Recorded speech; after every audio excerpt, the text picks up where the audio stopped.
कौशल्या दशरथ के नंदन, राम ललाट पे शोभित चंदन।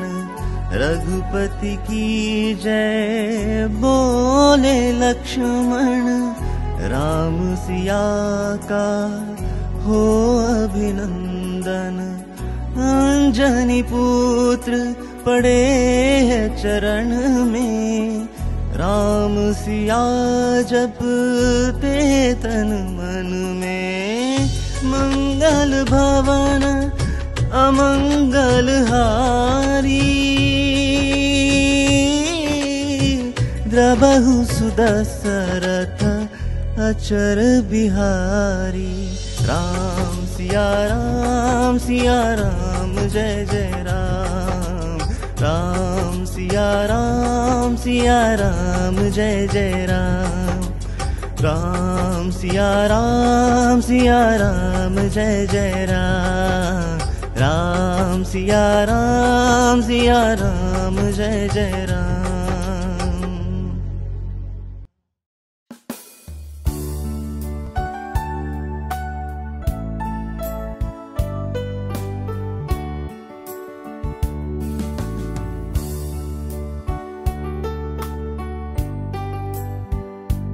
नारायण आणि नारायणी तत्वाला माझा नमस्कार।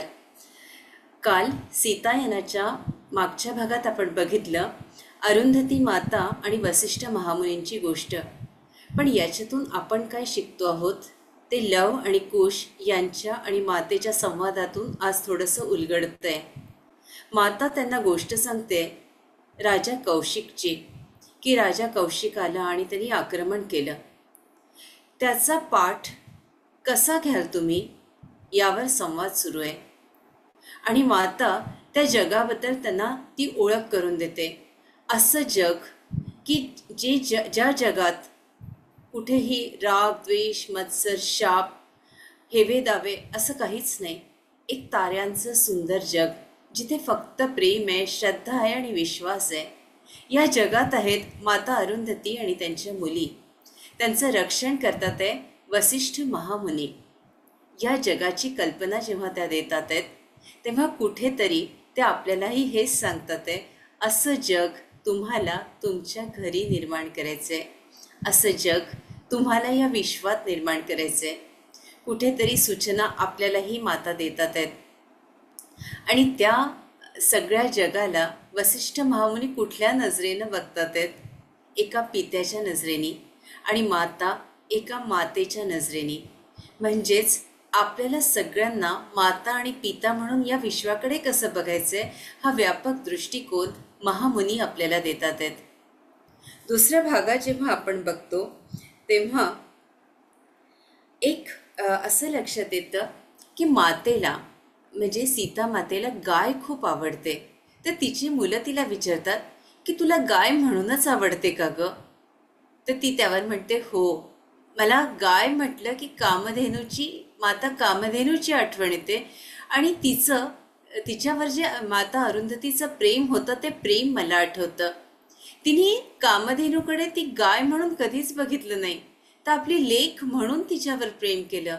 आणि इथे एक अजून रहस्य आपल्याला कळतंय जे माता अरुंधतीनं जपलंय आणि सीतामातेनं सांगितलंय ते असं की आपल्याकडे जे म्हणजे स्त्री पशु असतील त्यांना तुम्ही मुलगी म्हणून बघा आणि जे पशु प्राणी पुरुष आहेत त्यांच्याकडे तुम्ही मुलगा म्हणून बघा।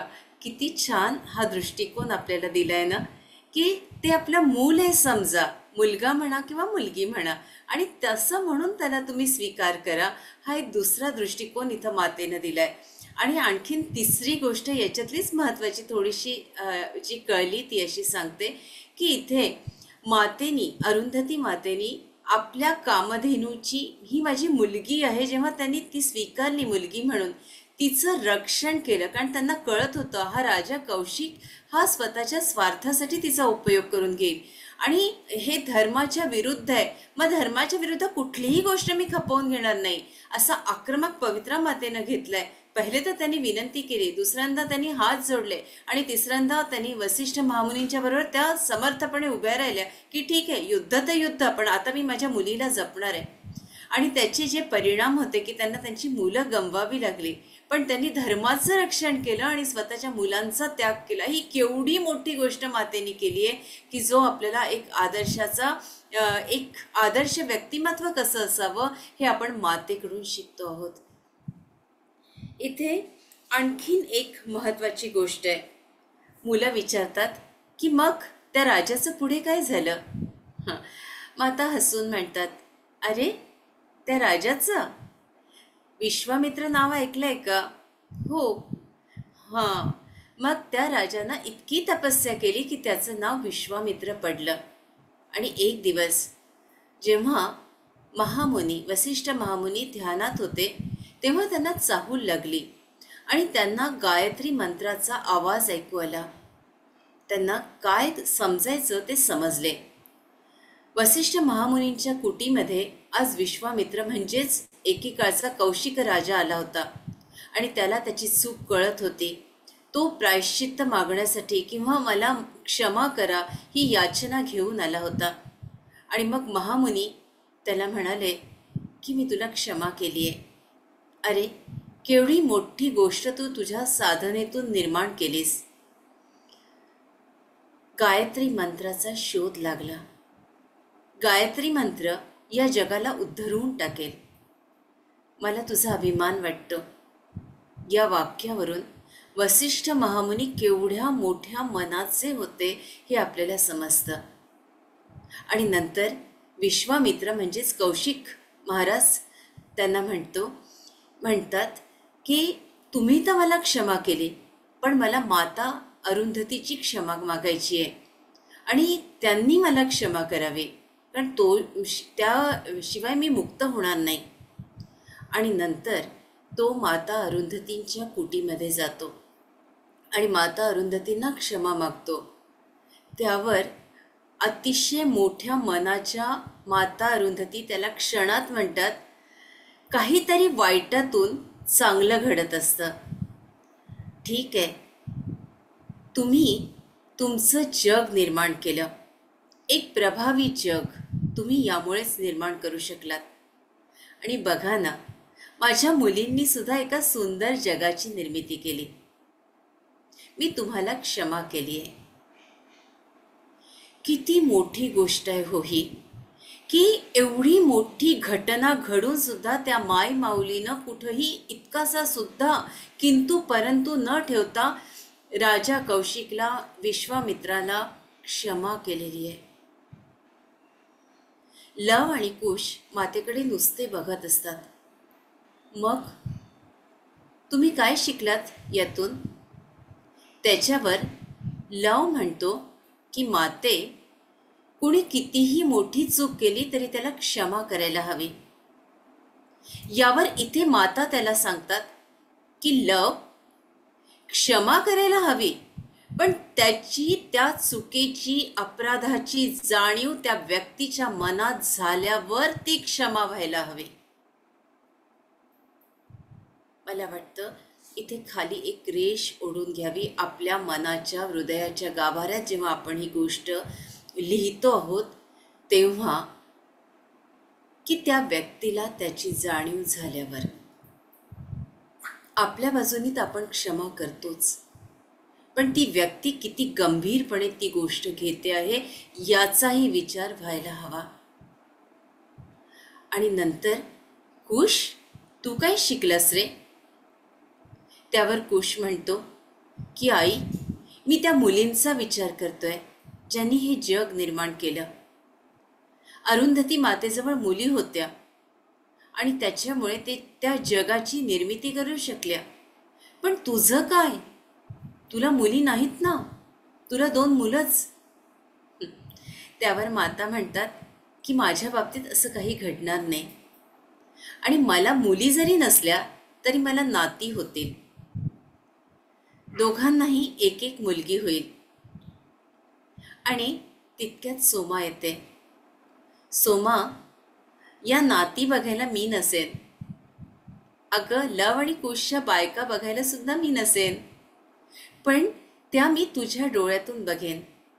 तुझ्या हातानं त्यांना स्पर्श करीन, त्यांचं कौतुक करीन, त्यांचा लाड करीन, त्यांना प्रेमानं भरीन बघीन.